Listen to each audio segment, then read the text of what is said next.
everyone, it's V and welcome back to my channel. If you're new here, welcome to the family, and if you're old, thank you so much for coming back. Today, you know what it is, I'm in my favorite baggy t-shirt. I just think the baggier the t-shirt, the better. Video about the 6 things that I wish I knew before applying to Oxford. So make sure you've obviously grabbed a cup of tea or coffee. Like here, I mean, everyone around here is probably sick of me saying it, but if you're new and you don't know that I went to university and I studied at Oxford. I studied classical archaeology and ancient history as an undergraduate, and then I did my master's degree at Harvard University where I studied international education policy. But I was 18 when I went to Oxford. So the first thing that I wish I knew about Oxford before I attended is I wish I knew what a serious place it was. I feel like people had kind of been so excited about me going because we hadn't had someone in my family, we hadn't had someone in my area.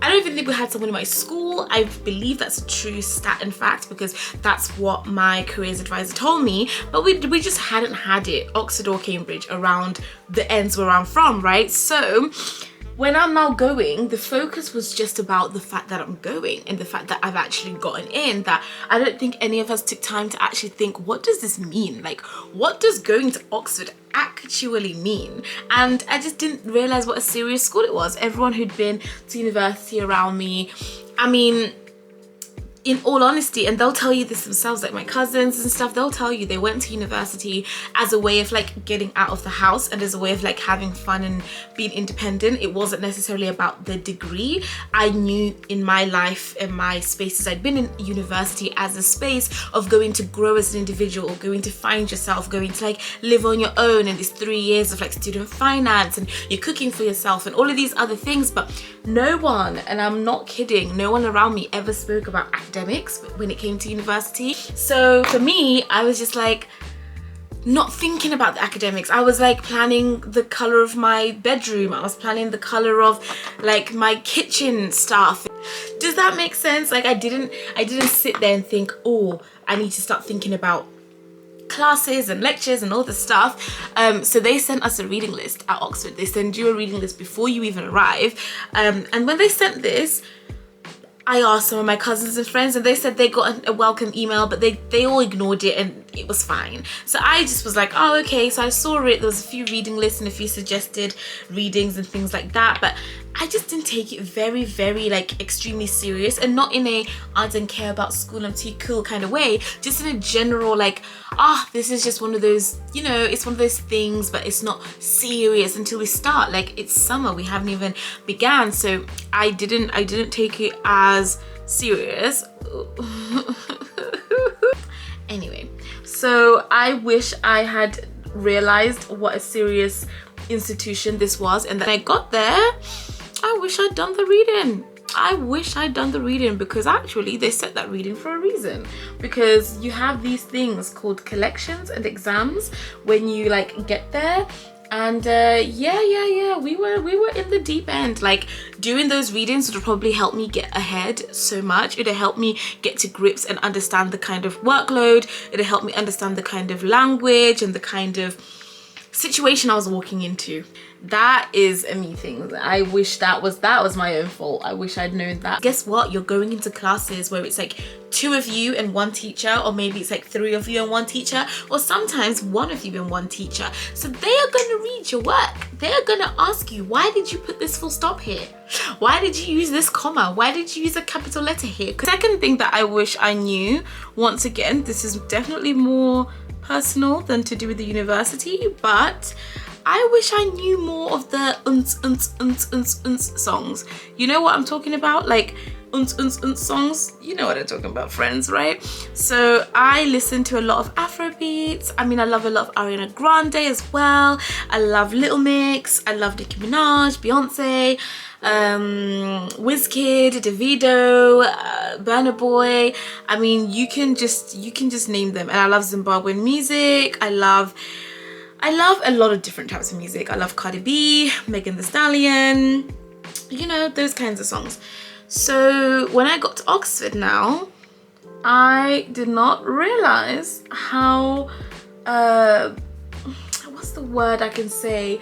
Every club you go to in Oxford is playing the same type of music, in my opinion. I've got to always, in my opinion, and based on what my ears heard for the 4 years that I spent at Oxford University, it was basically like, if you don't know this stuff, you're just gonna like, I wish I'd expanded my genre taste of music to like learn more about like Arctic Boys or like Bastille or just like rock bands or like, you know, music like that, because I did not know a single damn song. I mean, I ended up learning some songs, you know, songs like that I've now kind of gotten to know better, but and that meant that a lot of the time, unless it was an African and Caribbean society event happening, I just would be feeling so, I felt like there was a different language being spoken that I didn't understand. I felt like I culturally wasn't in tune with Oxford. That's the only way I can put it, is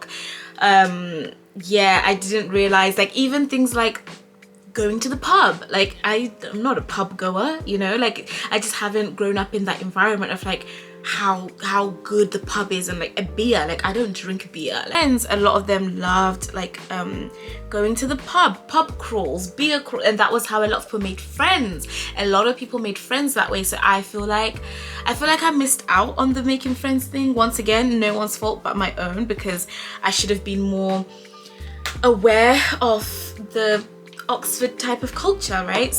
I just don't think it was my bag, you know, it just wasn't my bag. So things like food, there was a lot of like lack of flavoring on the food, and that was really hard. It wasn't convenient with the Oxford schedule for you to like be doing a lot of cooking and stuff like that. So if you were to eat downstairs to like save time because you got an essay and stuff, man, oh man, oh man, that food, man. And I feel like this is a lot of people's experience of university though, that food is just not that great. But hey, hey, I'm sure Oxford can take the crown for that one. But yeah, definitely the music. It meant that every club night was like sing-along music, or like unts, unts, unts, unts, do, do, which is very confusing. I think the ideas of fun were very different to like what I'd grown up with at home. So this one is another personal one, but it could apply to you.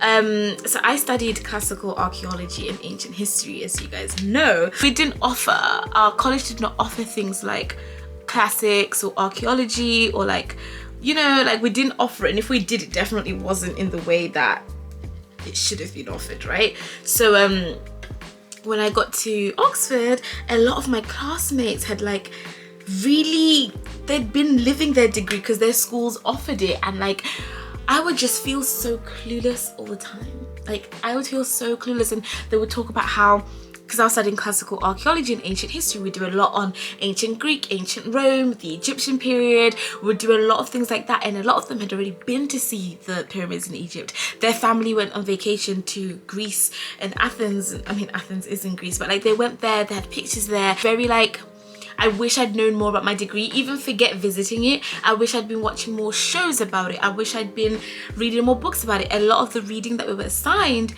they'd already read it before at their college. They'd already like maybe done exams in it before. So I felt like I was playing catch up a lot. So yeah, I felt like I was doing catch up a lot of the time, and I don't know, I feel like I never caught up, truthfully. I mean, I passed with flying colours, got a really good grade, I performed just like my peers, but in my mind, it's like, for me, I saw a degree that I liked the sound of and I applied because I was coming to learn that degree, whereas they'd like studied and like they knew exactly what they were applying for, and that's a fault of mine. Like I wish, once again, because it's the culture of what I'd known university to kind of be and what the thing of it was, I wouldn't have even thought that people would have, I don't know, that they would have like read some of the stuff that we're going to do our exams in 2 years on, but they'd read it 4 years ago, you know? And Oxford is that kind of place where people are passionate about their stuff. Like if you are doing a degree or you're a professor, you are like living this is your life. So it meant that my friends in my classes were in the societies. They would throw in parties with like Greek themes. They were doing things of Rome while I'm still trying to catch up on what does this book mean? What does this title mean? Right, so Oh gosh, yeah. So that's number 3. I wish I'd known more about my degree. So wherever you are, especially if you're thinking of going to Oxford, I would make sure that you start looking at that stuff now. You start getting into the lingo. If you want to go and study classics, start watching some stuff on Netflix. Just start making it a part of your world. Okay, this one is a nice one. I wish I knew how much help you can receive at a place like Oxford. Like, I was crying. I think I've told you guys this story before. Like, the night before I was supposed to move to Oxford, like, I was like sobbing. I was so upset. I was just like, oh my god, I'm never gonna fit in there. Like, I don't have enough money. I'm gonna just stick out. I was starting to see these stats on their diversity and inclusion and stuff, and the stats were bad, the stats were low, and it was like, I'm gonna be one of very few black students at this institution, and I'm like very nervous about this. And I just thought, if I'm one of the only black students, that's gonna be like really hard. But I'm also gonna probably be one of the poorest, because once again, it's when I was applying, when I was getting in, it didn't register to me just how like rich some of the people at Oxford were going to be. Like, it just did not register to me. And I think I spent the first year or maybe 2 just trying to like fake it till I made it, trying to like just survive on what I had and like not make it obvious. Whereas by the time I got to like my 2nd year, maybe going into my 3rd year, my principal had a serious conversation with me. He was like, why are you doing this? Like, your glasses are broken, we can help. Let us help you get new glasses. And I was like, no, it's not your job to do that. It's my problem. I haven't got money. Around like my 2nd year, maybe 3rd year, did I realize that you can actually ask for like extra money. You can like get bursaries, you can get support. Like, I didn't have to struggle when I was at Oxford. I didn't have to, like, especially my college anyway, they were very generous. Like, they have all these systems in place. They have like hardship funds, they have things like if you're not okay. And I think once again, this comes down to like where I was coming from. I was coming from a place where we are just taught, you know, you keep your dirty laundry hidden. You are not supposed to like go around talking about your business. I mean, look at me now. I work online and I literally talk about my business all the time. But in the African culture, you keep it tight-lipped and you smile and you fake it till you make it, right? That's like the way that I was raised. So when I got to university and I didn't have enough money for things, I would just be like, okay, that sounds like a me problem. I just got to figure it out and then just like struggle on. But they were like, no, we've got you. Don't worry, girl. Like, step into our office. Yeah, I wish I'd known that one of the perks of going to one of the most talked about schools in the world is that they probably have a lot of money so they can help support you. So yeah, I wish younger V had known that she did not have to go through that. She could have just day one let them know what the situation was. I'm pretty sure things would have been sorted. But yeah, they were very financially supportive, so it meant that I didn't have to worry about money when I was at uni very much, which is good, especially towards the end as well. So I'm very grateful for that. Okay, so something else that I wish I knew, which is number 5, I believe. I wish I knew how to ride a bike before going to Oxford. Like, I kind of knew in the back of my mind, but I hadn't done it for so long. And when I got there, like, you actually need to know, like, you actually need to know how to ride a bike properly, because it's bike city over there. I'm pretty sure I've told you guys this before, but there were more bike parking spaces than they were car park spaces. I remember that I just didn't know how to ride a bike so well, or at least how to ride a bike safely. Now I get on the bike, and bearing in mind Oxford is very bike city, right? So there's a lot of bike rules and bike lanes and bike laws. So I didn't really know how to ride a bike properly. I was just vibesing, just, you know, pedaling on and just going into whatever lane, however lane, because I just really didn't know. I got hit by a car. Guys, I got hit by a car. Like, I got knocked off my bike. But yeah, I got knocked off my bike by a car, and I remember crying. Going to Oxford but you don't know how to ride a bike?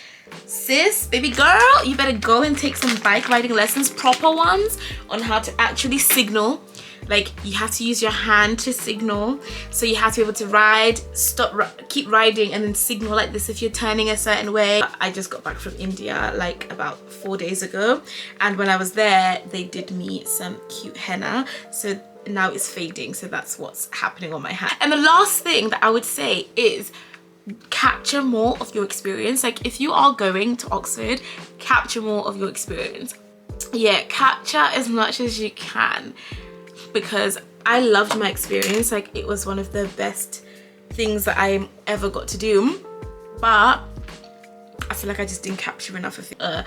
Pictures or memories. I didn't make enough friends because I was just so afraid of judgment and afraid of like what they would think of me, because I just wasn't from like the same background, and I feel like I didn't understand the jokes, and like I just feel like I just didn't have enough money, and I blame myself a lot for that because I made assumptions, I think. So I think that then made me feel like I had to distance myself, because I just thought, well, if that's what they're talking about, what am I gonna talk about? Oh, I went to Nando's with my friends and family this weekend, it was amazing. Like, I just thought, nah, let me just keep away so I don't get myself hurt, because I know they're gonna reject me anyway, which just wasn't true. I've still found amazing friends like Josh and Malala and still had a great time, but I think the big cultural differences made me think that this is never gonna work. But actually I wish I'd dove in more and I wish I'd captured more of it.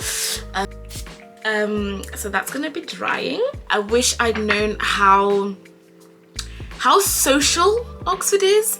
Like, I'm such a homebody, and I did not anticipate the level of outsideness that I would be doing. Like, people are outside. I'm not saying change yourself, be your authentic self and go as you've always been, but also be willing to like dive into experiences, be willing to like learn new food, learn new music, and I think it will make it better. I think I was so resistant to everything that it, I don't know, dampened my experience. I still had a good time. I still think that was an experience of a lifetime, but I definitely think if I'd known some of these things before going, it would have helped. It would have helped it be a less of a shock, and me to be more open to it, than for me to be like, this is a shock, I don't know it, I'm gonna like stay away from it. Most likely like this. And yeah, so that's me. Yeah, that's it, guys. Those are the 6 things that I wish I knew about Oxford before applying, because I think it would have made my experience a little bit easier and would have made me feel more reassured and would have made me appreciate myself and like embrace who I am and show up in that space as my authentic self, because I feel like I did a lot of overthinking and it ruined my experience. I still had a good time, but I think it ruined a lot of my experiences. Yeah, that's it. But thank you so much for watching. I'm gonna do more of these about university or Harvard or A-levels or whatever, so just comment below what you want to see and hopefully we can make it happen. So thank you so much for watching. Make sure you subscribe and I'll see you guys in the next video. Bye.